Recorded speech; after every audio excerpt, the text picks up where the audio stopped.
armed forces and the only one with broad law enforcement authority, the Coast Guard is uniquely positioned to attack these criminal networks where they are most vulnerable, at sea.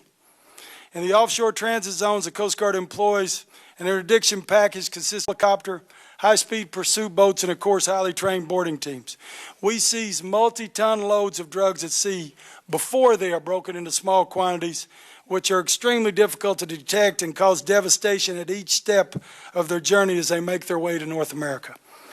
Beyond our own capabilities, we leverage over 42 maritime law enforcement bilateral agreements, 29 of which are in the Western Hemisphere, to enable partner nation interdiction and prosecutions. And in many affected areas, we're the only maritime presence to enforce universal criminal statutes with our maritime neighbors. Our Coast Guard personnel and assets are effective.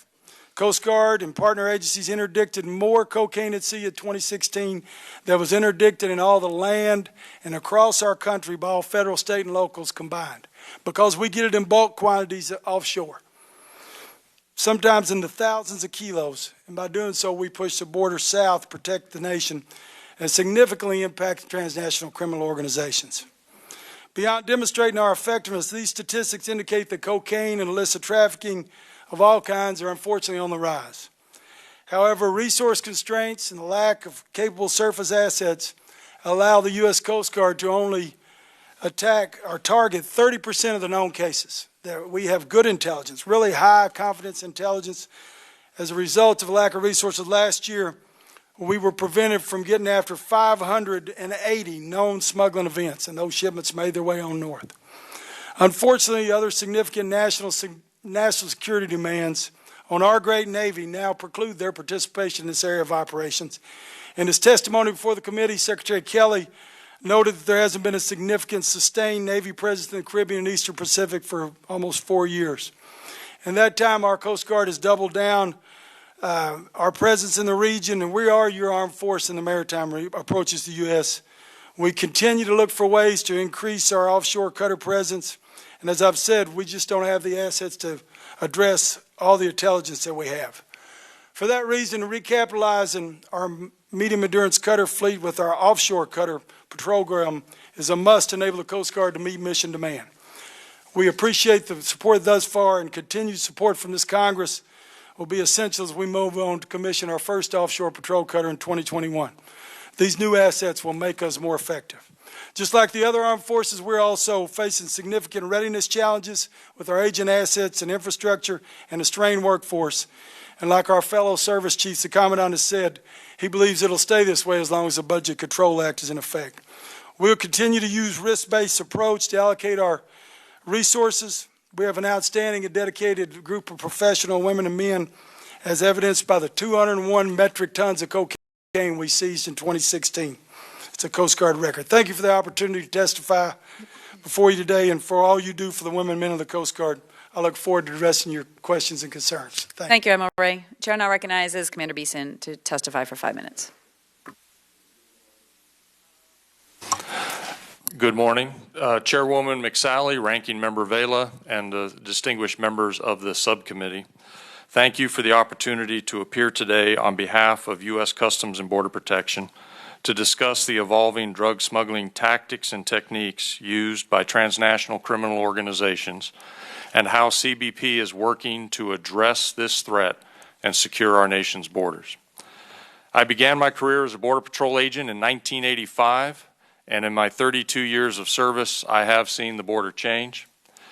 From a barbed wire fence and a nationwide workforce of just a few thousand Border Patrol agents to today with over 600 miles of fencing and almost 20,000 Border Patrol agents on duty.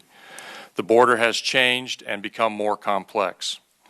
Over the course of my career, I have seen the creation of the Department of Homeland Security, funding increases and decreases, and the committed evolution of criminals who seek to exploit our borders. I have also seen CBP and the legacy offices that make up CBP work with Congress to improve the border environment. Personnel, resources, technology, and tactical infrastructure have shaped the border that we see today. We have realized greater situational awareness and significant reductions in activity from a high of over 1.6 million arrests in fiscal year 2000 to just over 400,000 arrests last fiscal year. Throughout my career, I have seen TCOs demonstrate unending resolve in their intent to exploit the border for their own gain. They have used nimble and innovative tactics to illegally cross our borders and smuggle both people and contraband. TCOs operate throughout the border environment, including at and between the ports of entry and the various domains such as land, air, and sea. CBP has met and combated these illegal activities, but TCOs continue in their intent to circumvent border security measures. Drug smuggling is a part of many TCO enterprises, and today these groups smuggle drugs by foot, vehicle, air, tunneling, and even through the use of projectile-type systems. TCOs also rely on scouting and counter-surveillance, concealment, and logistical support to further their illegal drug smuggling operations. While illegal drug smuggling still occurs, CBP continues to take steps in combating their efforts. In fiscal year 2016, CBP officers seized or disrupted more than 3.3 million pounds of narcotics. In addition to interdictions and seizures, CBP has also disrupted the manner in which TCOs attempt to smuggle drugs.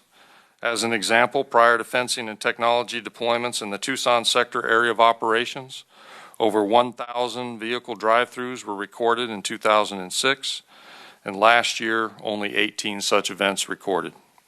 And while ramping and drive-thrus still occur, the efforts of CBP have diminished their probability of success and shaped these illicit operations. What I have seen in over 30 years of law enforcement is that TCOs remain persistent in their intent to engage in illegal cross-border activity. I have also seen CBP, through collaboration and coordination with law enforcement partners, make progress in improving the security of our borders. This is the result of investments over the years in our border security and in the blood, sweat, and tears of the men and women who are engaged in the daily battle to secure our borders.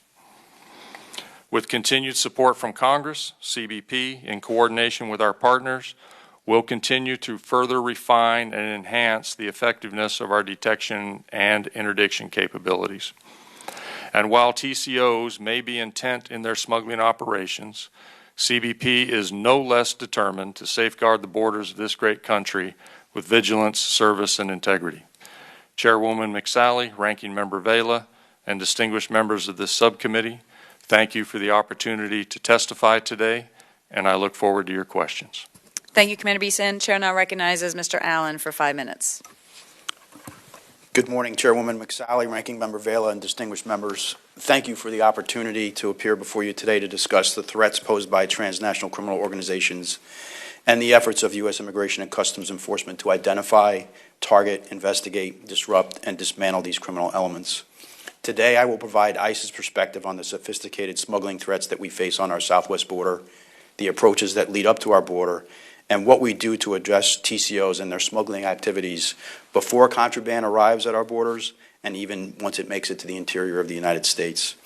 I've brought with me today a troubling graphic that represents the interagency assessment of the areas of influence of the major Mexican transnational criminal organizations in the United States, and I want to thank the Drug Enforcement Administration for sharing that and its use today. The Mexican cartels, notably Sinaloa, Jalisco New Generation, Los Zetas, and the Gulf cartels, stretch across and beyond the southwest border, operating through networks and loose affiliations with smaller organizations in cities across the United States. As many of you know firsthand, the southwest border is a very diverse environment with vast maritime and land border areas where the cartels have adapted their methods and the cargo to the local environment. From an operational point of view, this means that there is not a single strategy, tactic, or technology that will succeed in eliminating the smuggling threat on every part of the southwest border. To give you a sense of the variety of smuggling challenges that we collectively face, it is important to start by talking about the specific drug threats such as heroin, fentanyl, cocaine, methamphetamine, and marijuana. Mexican-produced heroin has become the most significant drug consumed in the United States. The purity of Mexican-produced heroin makes it marketable because it can be smoked or snorted as well as injected intravenously. The Mexican cartels have also quickly added fentanyl to their inventory in response to the explosion of opiate abuse in the United States. The smugglers include fentanyl and contraband loads, and also containing heroin and or methamphetamine, reinforcing the polydrug nature of the cartels. Mexico is a transit country for South American-sourced cocaine, which is most exclusively seized at the ports of entry in modified compartments of privately owned vehicles, or deeply concealed within commercial conveyance and cargo shipments. The majority of methamphetamine consumed in the United States is now produced in Mexico using precursor chemicals that come from Asia. Methamphetamine is almost exclusively seized in modified compartments of personally owned vehicles. The second most common method of smuggling methamphetamine is by pedestrians. Lastly, marijuana, which is cultivated by Mexican cartels, makes Mexico the largest foreign supplier of marijuana to the U.S. drug market. The majority of the marijuana seized by the DHS agencies is seized as it is being smuggled between the ports of entry. When marijuana is seized at U.S. ports of entry, it is most often found concealed among commercial cargo. Recognizing that the border in Southern California is different than the border in Arizona, New Mexico, and Texas, the cartels adapt their smuggling methods to suit a specific area, blending into normal traffic in a given area in order to avoid law enforcement attention. The cartels conduct surveillance on law enforcement operations along the border, principally focusing on U.S. Customs and Border Protection operations at and between the POEs. As the department changes its tactics and techniques or introduces new technology and infrastructure, the cartels adapt their operations to undermine our border security efforts. One of the major factors allowing the cartels to sustain their existence and proliferate is public corruption in both Mexico and the United States. The cartels rely on corrupt Mexican and U.S. law enforcement officials to operate and avoid seizures and arrests. In response to the smuggling threats along the southwest border, ICE has assigned more than 1,500 special agents and 150 intelligence research specialists to our southwest border offices. Additionally, ICE leads and participates in a number of task forces focusing on investigating this criminal element. Our relationship with Mexico has also proven to be an important partnership in the fight against TCOs. For example, taking down the cartel's top leadership, as evidenced by the recent extradition of Joaquin Guzman Loera, aka El Chapo, demonstrates how binational cooperation can affect cartel leadership. Thank you again for the opportunity to appear before you today and for your continued support of ICE and its law enforcement mission. ICE is committed to stemming cross-border criminal organizations through the various efforts I have discussed today, and I look forward to your questions. Thank you, Mr. Allen. The chair now recognizes Ambassador Arriaga for 5 minutes. Thank you very much. Chairwoman McSally, Ranking Member Vela, distinguished members of the subcommittee, thank you for the opportunity to appear before you to discuss the Department of State's efforts to combat transnational organized crime in the Western Hemisphere. With your permission, I have a formal statement which I'd like to submit for the record. As this committee knows well, transnational crime undermines our border security, inflicts harm in our communities, and threatens the rule of law. The Department of State's Bureau of International Narcotics and Law Enforcement Affairs, INL, which I have the honor to represent, leads our country's efforts to combat crime overseas. We do this by supporting U.S. law enforcement agencies' efforts to strengthen the capacity of partner governments' criminal justice system. The fact is that we need strong and effective partners overseas to combat narcotics and production and trafficking. We advance our efforts through 4 partnerships: the Maritime Initiative, the Central America Regional Security Initiative, the Caribbean Basin Security Initiative, and our long-standing partnership with Colombia. Under the Maritime Initiative, we are working to strengthen the capacity of Mexican institutions to identify, investigate, and dismantle criminal networks, to uphold the rule of law, and to protect our shared border. Since 2007, the United States has delivered nearly $1.6 billion in assistance. This includes inspection and detection equipment, which is now deployed along Mexico's border, as well as training and equipping to enhance the capacity of Mexican officials to identify and dismantle clandestine drug laboratories and to carry out complex investigations of organized crime.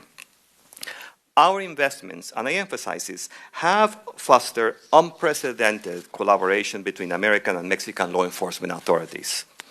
In Central America, violence from gangs and other drug trafficking criminal networks are driving citizens to leave their home in search of safety, opportunity, and family living abroad.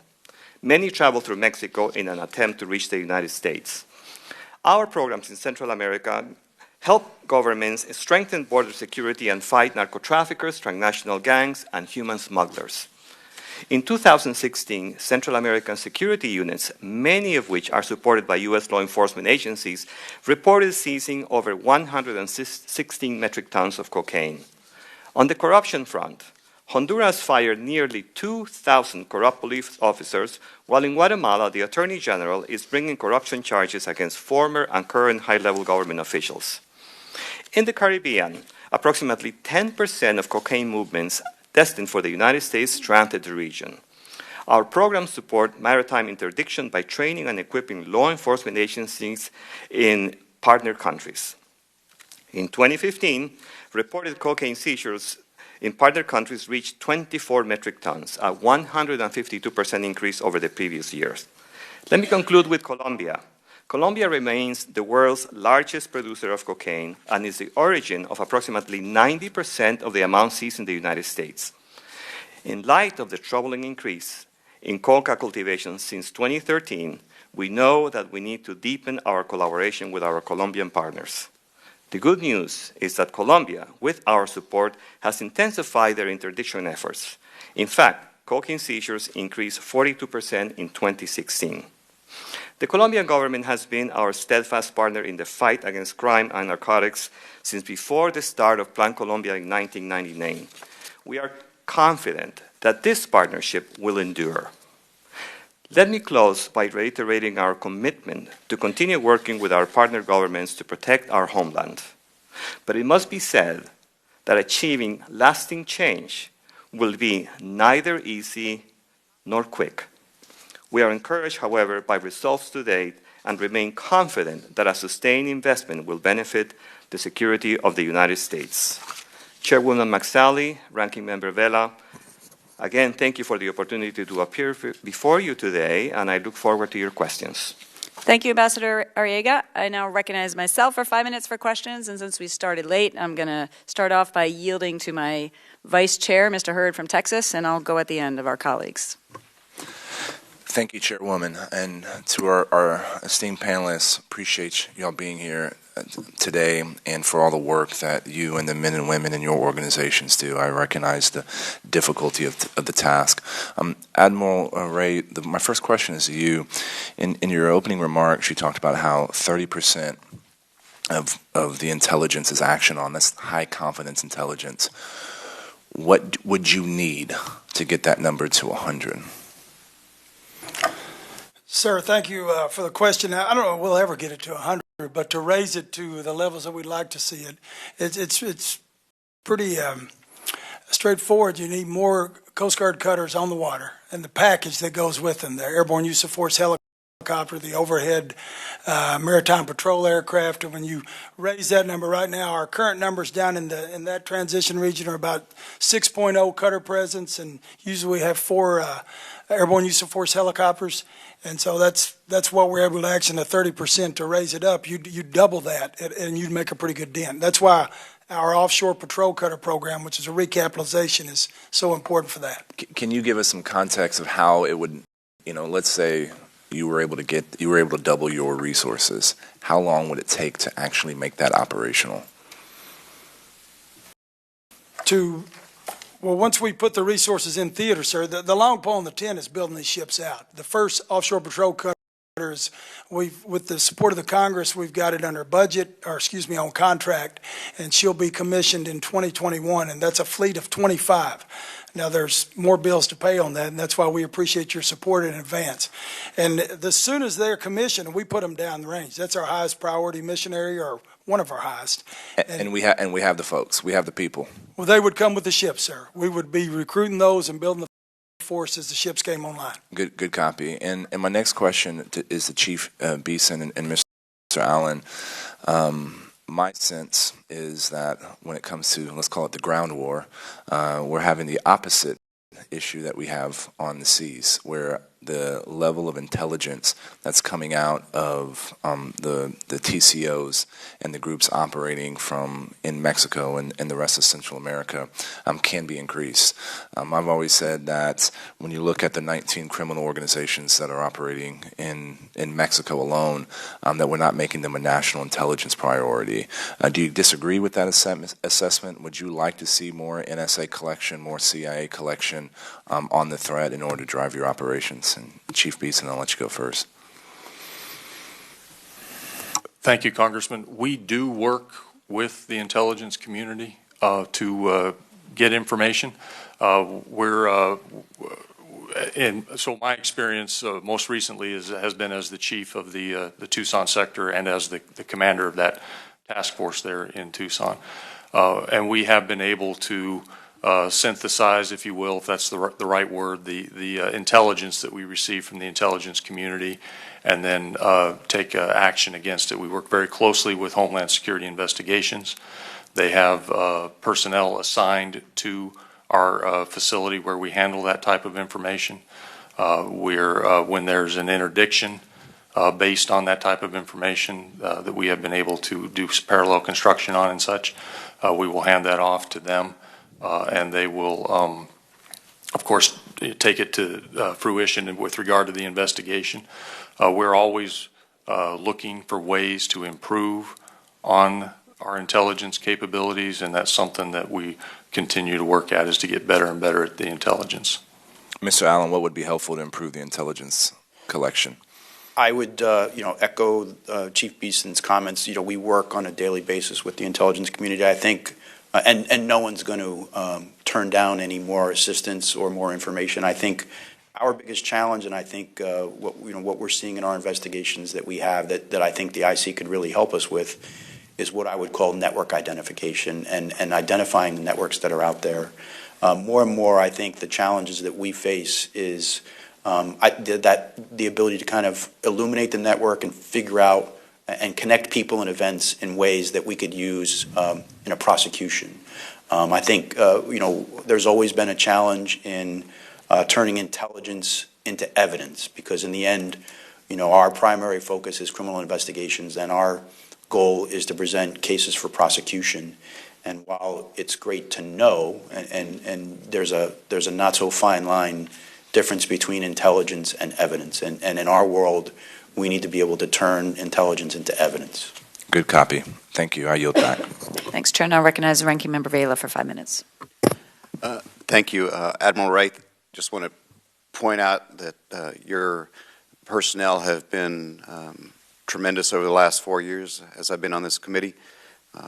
There's nothing like seeing it for yourself, and they've consistently worked with our office and reached out to show us what they do. And I would just let you know that with respect to our newer members, to the extent that you can do the same thing in the regions that they represent, that it is a very helpful experience, and thanks for everything you do.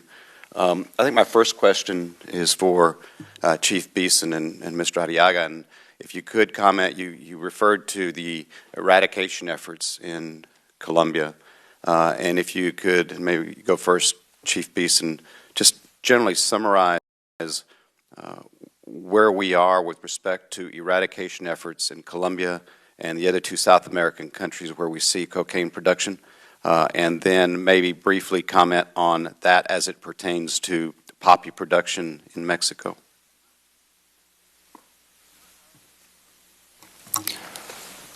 So the Border Patrol, Customs and Border Protection, we're really working on the capability. So what we're doing is working to interdict the narcotics, the contraband, things like that that are being smuggled across the border. We're not heavily involved in eradication. And so maybe this is a better question. I'm going to punt to the State Department. I was going to suggest that. Yes, on the issue of coca plantings in Colombia, indeed, there's been a doubling of the area cultivated since 2013, and this is the result of a number of factors. Number one, there was a WHO report which the Colombian courts used to ask for the end of aerial eradication. That's one reason.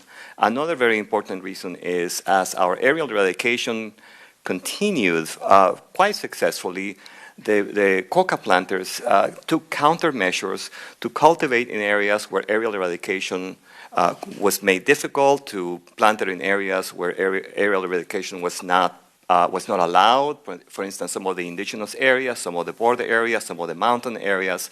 And then the third factor is that we believe the FARC actually encouraged farmers to plant, anticipating that perhaps there was going to be a peace process where coca farmers would be compensated for eradicating their crops. So those are the main reasons as to why there was an increase.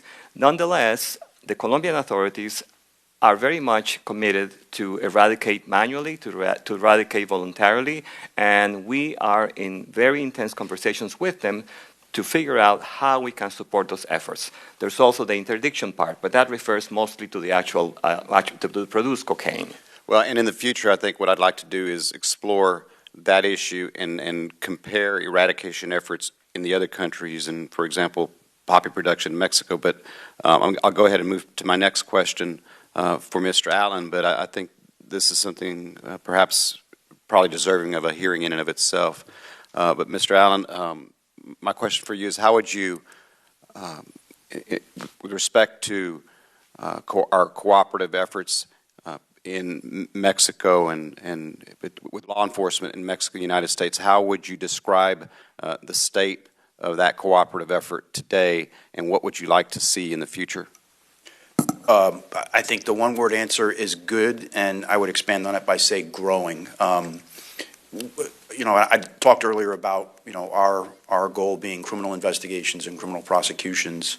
The largest HSI presence outside the United States is actually in Mexico. That's where we have the largest number of agents deployed internationally. And I think if we're going to become more effective and impact the TCOs and the cartels in particular, we need to grow that presence. And the relationships that we have with the Mexican Federal Police, with Mexican Customs, with the Mexican military, and INAMI in Mexico that focuses on migration through Mexico to the United States. So we have a good relationship, but we need to continue to work to grow it. Real quickly, Chief Beeson, on the TCO chart of the influence of Mexican TCOs across the United States, I notice it looks like the Sinaloa cartel has quite a presence along the East Coast. Can you tell us about that, or how do they extend that deeply? Got to remember the button. It's through the use of networks. They're leveraging their networks, the transportation infrastructure. Well, Okay, the chair will now recognize other members of the subcommittee for questions they may have for the witnesses. In accordance with the committee rules and practice, I plan to recognize members who are present at the start of the hearing by seniority on the subcommittee. Those coming in later will be recognized in order of arrival. The chair now recognizes Mr. Rutherford from Florida. Thank you, Madam Chair, and thank you, panel, for being here today, and thank you for all the service that you have provided in the past and will in the future to keep our country safe. I want to shift the focus just a little bit, though, if I could.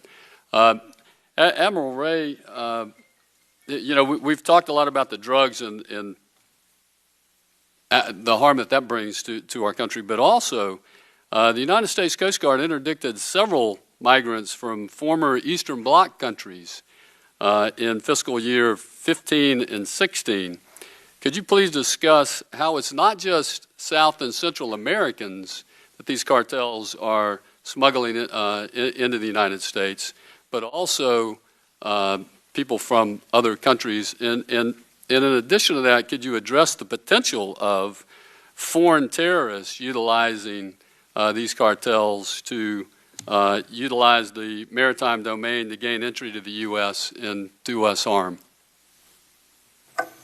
Thank you, Congressman Rutherford. Thank you for your years of law enforcement service, sir. It's an honor to take a question from you. The Coast Guard last year, we interdicted over 6,000, primarily Cubans at sea, and they were in the Straits of Florida and certainly in the eastern approaches to Florida, and a handful over on the West Coast. which was a big year, the biggest year since 1994. And like I say, it's primarily Cubans. With regards to what we call special interest aliens, those from countries associated with terrorism, small numbers in the maritime approaches right now, less than 20 over the course each year of the last couple of years. So not a great threat vector there at present. However, to address your kind of the real question is, are these transnational criminal organizations capable, and would they? There's no doubt in my mind. They're sophisticated smuggling organizations which start in the southern reaches of our hemisphere, and as the chief addressed in the graphics address, go all the way to New York City. And they work for profit, and I don't think they check passports before they pick people up. So I think they will, they'll do anything for a profit. We have not seen evidence of terrorist connections right now, Congressman, but I don't think anybody is, we must maintain vigilance on that. And so with that, with regards to people from other nations and that are not special interest, we get them. Just last week, we had a boat seized off of the Bahamas en route to the United States that had a dozen Chinese people on board. Yeah. So the tales of these migrants that come from all over the world trying to get to America, there's plenty of them. See, and I think the potential, Admiral, highlights the fact that Mr. Hurd brought up earlier about the gap that's created between our abilities now and the recapitalization of the fleet and your capabilities down the road. We certainly have a gap there, and that's one reason I want to salute, Madam Chairman, the United States Navy, who made the decision just yesterday to locate the MQ-4C Triton program in Jacksonville at Mayport Naval Station, which will give us that unmanned aerial vehicle capability that I hope will certainly be used to fill some of that gap that was created when the Navy did away with their frigate program, which certainly increased the gap. And so I bring that up to also ask, kind of following up on Mr. Hurd's question. I know the President has made it clear that one of his top priorities will be rebuilding the Navy to 350-plus ships, but I believe this effort also should include the U.S. Coast Guard, and that's why I think you're here today. And as Secretary Kelly told us during the full committee hearing, many of your ships are very, very old. In fact, the Valiant in Jacksonville, I think, is 50 years old. One of those ships, can you give us your, I know you talked about this a little earlier, but how long will it be before we get those 25? That wasn't the 2019 you were talking about, correct? Yes, sir. Well, thank you for the question. The offshore patrol cutter, we've got them under contract now, and it's a multi-year contract. The first one's supposed to be commissioned in 2021. So we are maintaining our medium endurance cutters. As you said, some of them, in fact, almost all of them are older than the parents of the young men and women that are serving on them. And that's just kind of a data point. And so we've got other medium endurance cutters that are averaging in the 35-year length. We'll be able to stretch those out for another 15 years till we get on board. That's why our offshore patrol cutter is so important to get back in or to get in service. Thank you. And I certainly hope that the Triton program will be great assistance to you as well. Thank you, Madam Chair, and I yield back. Thanks. Chair now recognizes Mr. Correa from California for 5 minutes. Thank you, Madam Chair. First of all, gentlemen, I appreciate you being here today. I represent Southern California. I'm a father of 4 children. So to me, drugs and keeping that poison away from our children is top priority. I've been blessed. My children have avoided those scourges, but a lot of my neighbors have not. Drugs, something we can all agree on, stopping them from getting to our communities. Yet as I look at our Mexican border, when I was a state senator, I chaired the California-Mexico Select Committee. You begin to realize the tremendous, huge trading partnership that we have with Mexico, our biggest or second biggest trading partner that we have in the world. That border is the most traveled cross-border in the world. And I've always advocated for smart borders, meaning you can check folks, you can check merchandise before it gets to the border so we can make sure things flow smoothly, effectively, and we stop the negativity. Vice Admiral Ray, you said something that really bothered me, and that is that you had intelligence on 500 events. 500 events. And you did not have the assets to stop them from possibly reaching our shores. So I'm going to repeat the same question that's been asked of you is, what do you need and where? As I look at that chart on the side, I look at those red lines. Given that Colombia is now at peace with FARC, I think those red lines are going to get thicker in the very near future. So where do you need those assets? Do you need them in the U.S. or do you need them somewhere in Latin America to stop all of that cocaine production from coming into our shores? Thank you, sir. Those assets would be based in the United States, hopefully in one of your districts, and they would sail from there and go anywhere we need them. But primarily right now, where we need them and where they can be most effective is in that area between South America and Central America. And you know, that's a huge area, as big as the continental United States. And so covering that is difficult. However, with the intelligence we have now, that's what let us know who's out there. We know on a given morning, and we do this on a 24-hour cycle, and we create these packages, and we know who's there, who we can get after. And of those, we literally had to let 580 of them. We couldn't take a pass at them because we didn't have sufficient assets. So as I mentioned to Congressman Rutherford earlier, or Congressman Hurd, by doubling down on the amount of assets we have in that transit zone, that's how you get after, that's how you affect them. So that would be your priority, sir, in terms of investment. Mr. Allen, you also mentioned that you have a tremendous working relationship or better working relationship with the Mexican government. A number of years ago, I had the opportunity to go down to Mexico City and look at one of their central intelligence monitoring stations where they were looking at almost every vehicle coming across their southern border. That information would be digitalized, sent to Mexico City, and I presume that was sent eventually to Langley, Virginia. And my question is, what else do you need? What is it that we need to do to enhance our partnership with Mexico to make sure that these drugs don't reach our shores and our borders? Well, as I said, and I think building the capacity of Mexican agencies and increasing the rule of law in Mexico is a key part of that. Our role is a liaison role and increasing our footprint in Mexico and making sure that we can have good, productive relationships with our Mexican. So what do you need from us to do that? More people. One of the things we haven't talked about today is the president's executive orders, which calls for 10,000 more ICE employees. Some of those, I think, if the secretary gets his way, will be special agents, and our plan would be to deploy some of those outside the United States. And so, coming up outside the United States and within Mexico and other countries as well. Absolutely, yes. And final question to Chief Benson. In terms of people of interest, do you have a number of how many of those have been apprehended crossing the southern border versus the northern border?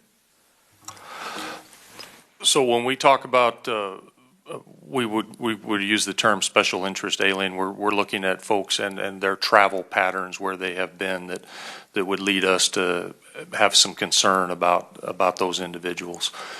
So that is information that we do keep. I do not have it with me here today, so I would have to take that back for the record. Thank you. Okay, Chair, and I'll recognize myself for questions. Chief Beeson, Director Allen, I mentioned in my opening statement a sophisticated drive-through operation that was recently broken up in Cochise County, Arizona. According to press accounts anyway, looks like they successfully smuggled large quantities of drugs through Arizona for years, not days or weeks or months, but for years before they were actually caught. And these drive-through operations are something that I hear from my constituents and border residents often about. We've seen encrypted communication, special code words, other tactics to avoid detection. The last breach that I personally saw on the border was where they used pretty sophisticated blowtorch and welding equipment to be able to cut through basically a gate in the barrier with hinges. So they were able to prep that in advance through their spotters and scouts. They knew when they weren't going to be detected or where they weren't going to be detected. If you actually went by it, you wouldn't be able to see the breach. But then at the time and place that they're choosing, they open it up, put the ramp, drive through, shut it, and go through essentially undetected. So just giving that case study of them being able to conduct these operations for years in Cochise County, do you think this is the level of sophistication is like the new par for, this is the new normal for cartel operations? Are there additional tools or authorities that we need to give you in order to detect and interdict these types of operations so they don't go on for years before they're detected? And I congratulate them being rolled up and number being prosecuted right now, but what can we learn from it? And do you need any additional tools or authorities, Chief? So we do have this phenomenon, if you will, of the drug trafficking organizations and their smuggling, and they certainly are very sophisticated in their approaches. They have the benefit of time, and so they've got plenty of time to wait to seek the right opportunity to engage in their illegal activity. They use scouting networks, as you have mentioned. They utilize encrypted communications. They're utilizing, of course, these vehicles, sometimes very rudimentary. A vehicle looks like a car carrier, and then they just use it to ramp over the fence.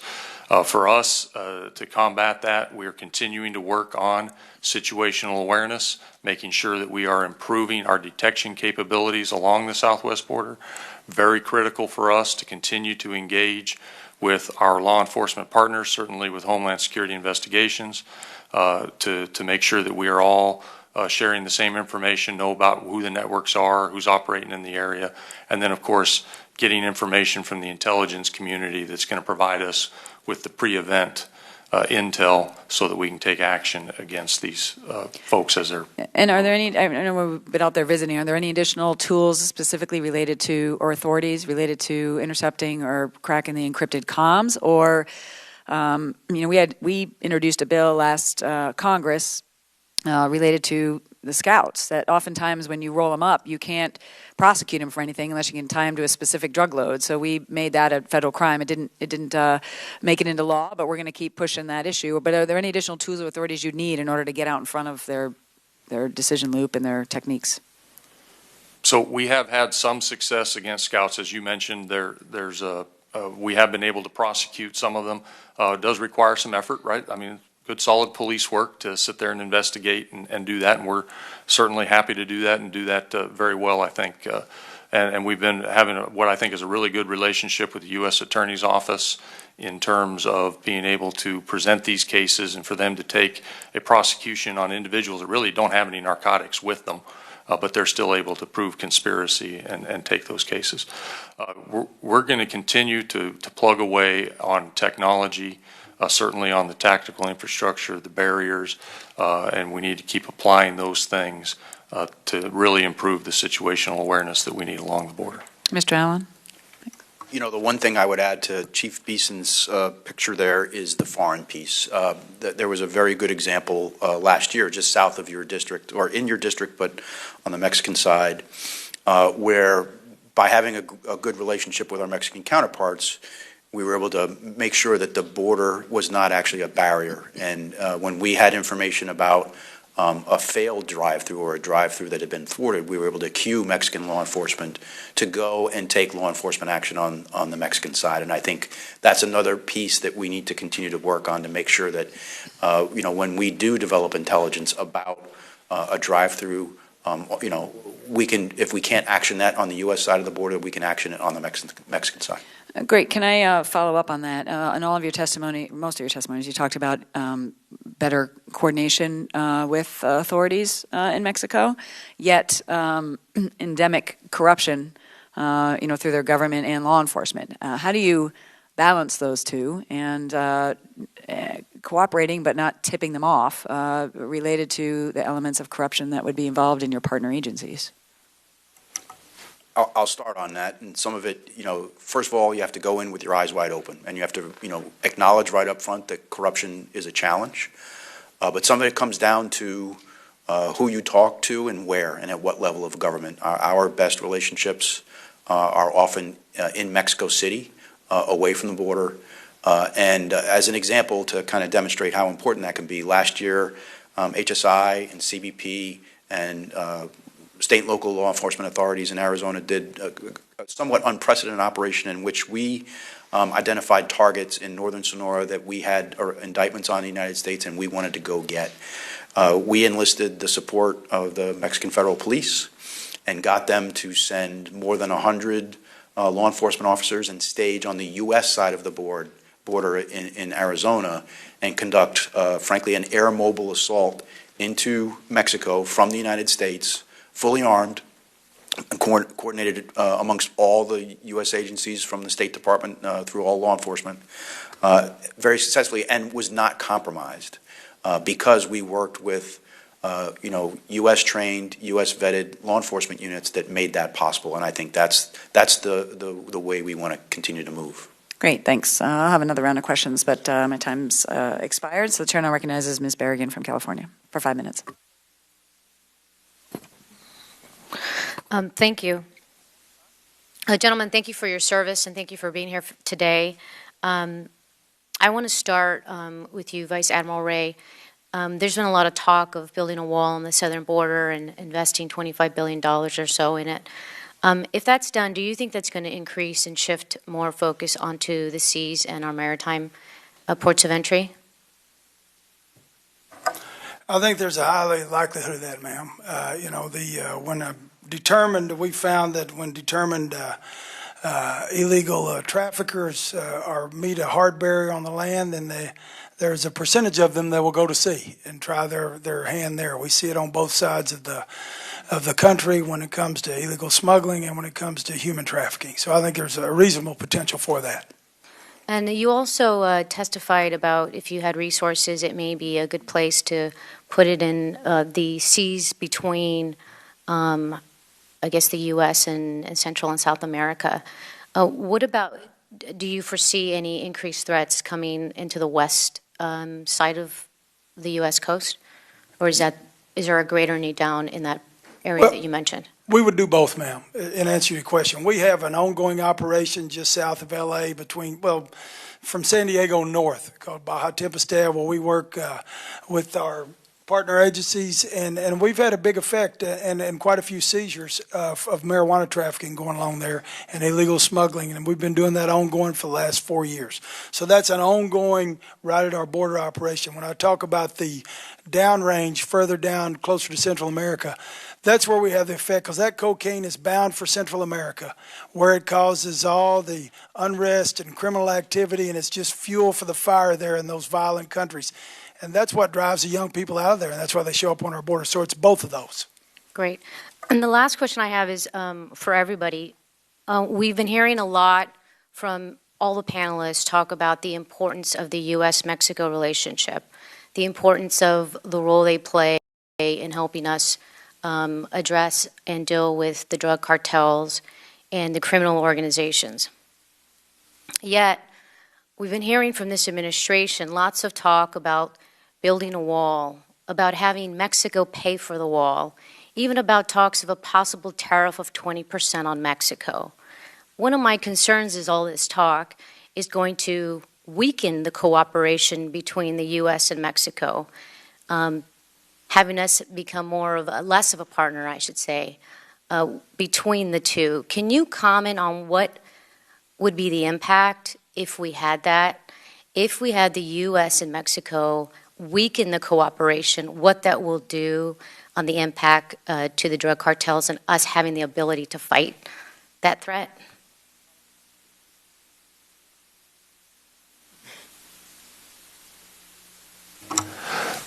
So I will just say that, I've been doing this job for a long time now, over 30 years. And it's certainly, we have enjoyed throughout the course of that time what I think is a good relationship with the government of Mexico. And that relationship has gotten better and better and better throughout the years. We've a number of operations as the ones that Director Allen mentioned. We engage with local authorities on a regular basis to address border violence, to address cross-border communication so that we both understand what the threat is that's operating in that area, because we both want a secure border. We look forward to continued relationship with the government of Mexico. It's important for us, and what we're doing from a law enforcement perspective is paying dividends on the border security front. Chief, so just so I could want to make sure you answer my question, and that is, what will the impact be if there's less cooperation with the U.S. and Mexico? Because I understand what you're saying. I completely agree with you. My concern is that a lot of the rhetoric we're hearing from this administration only leads to less cooperation. And I want to know what the harm will be on less cooperation to this fight, this very important fight against the drug cartels and the criminal organization. Can you address what that impact might be?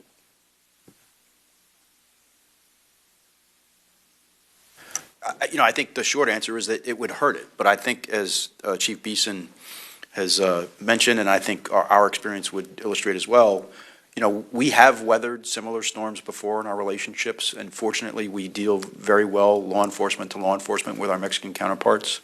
And so we have not seen any degradation in our relationship, and I think we will be able to soldier on and make our way through it. I agree with my fellow panelists. We have not detected any deterioration, but naturally, we work on the basis that partner governments want to work with us. Without it, we couldn't accomplish much. Okay, gentlewoman's time's expired. The chair now recognizes Ms. Demings from Florida. Thank you very much, Chairwoman, and to all of you. Thank you so much for your service, but not just to you, but to the men and women who also serve with you. Mr. Allen, we've heard quite a bit of talk, and I do believe we have a very strong relationship with Mexico. I'm thankful for that. But what about our working relationship with your counterparts in Central America? Could you talk a little bit about that? Absolutely. While we definitely have focused a lot on our relationship with Mexico, HSI has attaché offices throughout Central America and into South America, and a lot of the same relationships that we enjoy with our Mexican law enforcement counterparts, we also share with our Central American and South American counterparts.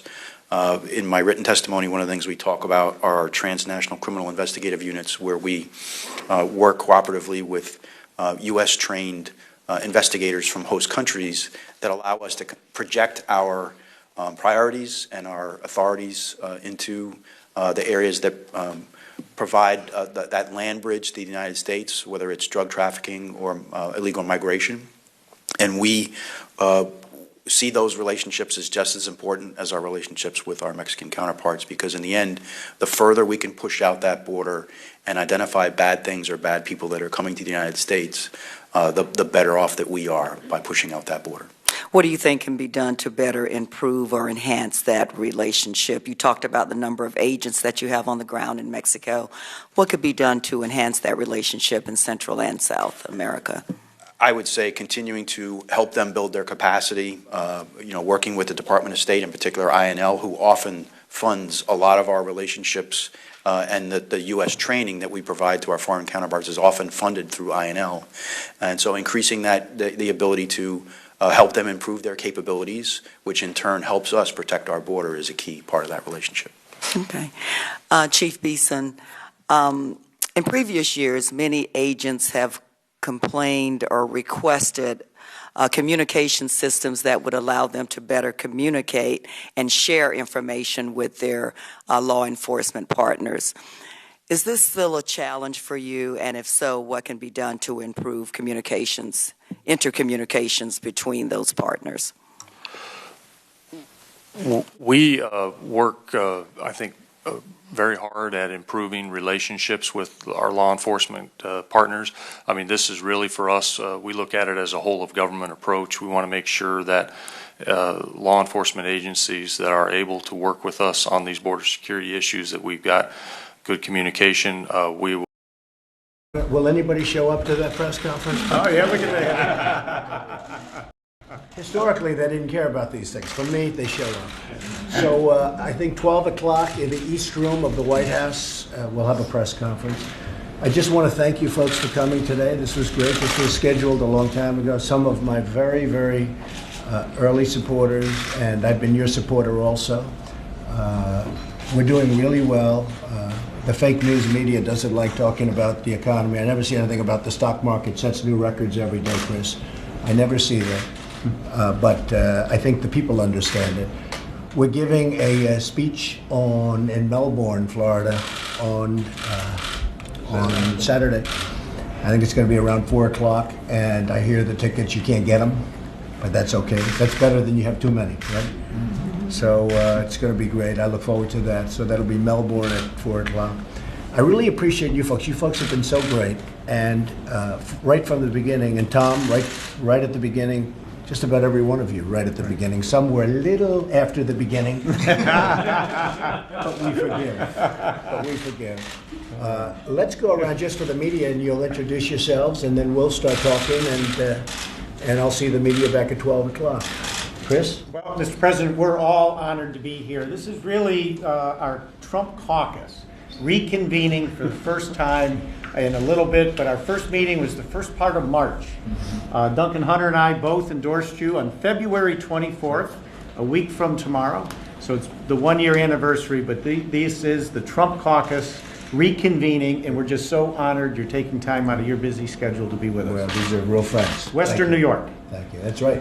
Hey, Duncan Hunter, Mr. President. Duncan, I didn't see you back here. Very good to see you, sir. From Santiago, California. Kevin Kramer from North Dakota. Bill Schuster, Western Pennsylvania, the chairman of the Transportation Committee. That's right. So we're looking forward to. We're going to give you some money for transportation. That's good. Absolutely. Good territory. Mr. President, Tom Reed, it's a pleasure to travel with you to Florida. That's right. Congratulations. Thank you. President Tom Moran from Williamsport, Pennsylvania, and please indulge me 30 seconds. I have something for you. Uh-oh.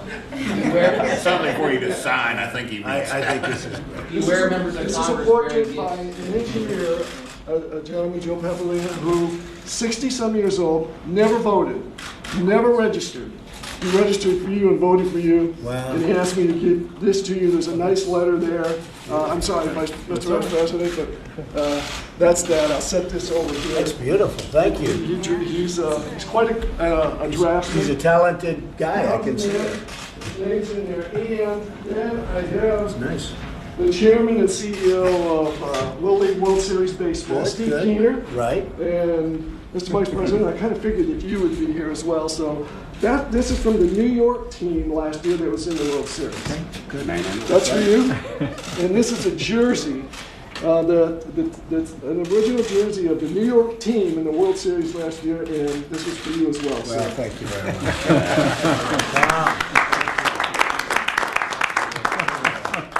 Thank you. All right. Oh, that's great. Thank them for me. I will do that. Okay, thank them for me. Thank you. Mr. President. Rick, we know who you are.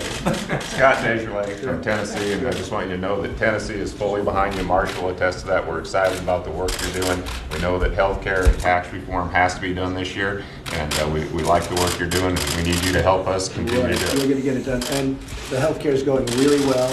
And now that we finally have Tom Price, Dr. Tom Price, that was a big thing. I mean, we couldn't get him.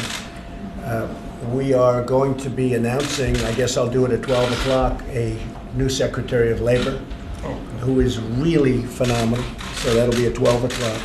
And we're getting, this is the slowest in history, the approval of a cabinet. And these people are outstanding people. The man I'll be announcing for Labor is a star, great person. And so I look forward to that. But I appreciate everything you've done. You've been fantastic, and I appreciate it. Thank you. Mr. President, good to see you, Mike Kelly. I know Mike. From right above Pittsburgh up to Erie. Thanks so much. What an exciting summer we had together. We did okay there, didn't didn't we did better than okay. We took an area that wasn't a big Republican area, and we swamped them, right? We did. We did. 34 years since Erie actually voted for a Republican. Wow. Thanks to you. Well, thank you very much. Yes, sir. Billy Long is 07, and I'm co-chair of the Congressional Study Group on Japan. I'm going to be leading the delegation to Japan Saturday, meeting with Prime Minister Abe on Monday. Who's a great guy. So if you will tell me how many golf balls he lost in Florida, I don't know how many House of Representative golf balls to take him. He played well, I'll tell you. And you know, we played with Ernie Els. I called up Billy, I said, see if you can get me somebody good to play with. I have the Prime Minister of Japan wants to play golf. So we get to the front of the club, and Ernie Els is waiting for us. He said, are you ready? So we had a good time. No, he played very nicely, and he's a great guy. You're going to like him. I like him. Oh, yeah, I've met him the last 3 or 4 years, met with him there. He's a great guy, and I knew you all would hit it off because you're both persons and great personalities. We had a good feeling. Both ends, so I knew you guys would get along good. Well, I always said about President Obama, it's great to play golf, but play golf with heads of countries. And by the way, people like yourself, when you're looking for votes, don't play with your friends that you play with every week. That doesn't help. Does that make sense? Yeah, it does. I hit it off with the Prime Minister. He's a fabulous guy. He's loves his country, and we spoke all day long and well into the night. They, as you know, they launched a missile, North Korea, and we were discussing that. So it was really something. But have a good time over there, and give him my regards. Ambassador Sasai was in my district for 2 full days, and he mentioned he was with you down there in Florida also.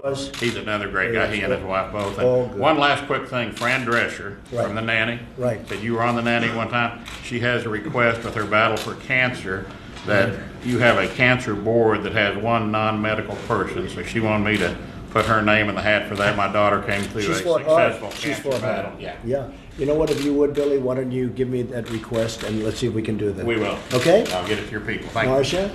Yes, I'm Marcia Blackburn from Tennessee. I chair the Telecommunications and Technology Subcommittee at Energy and Commerce, and we are looking forward to broadband expansion. Okay, well, rural broadband. You're going to get it. Yes. All right. You're going to get it. Thank you very much, everybody. Thank you. Could you turn on your microphone, please, sir?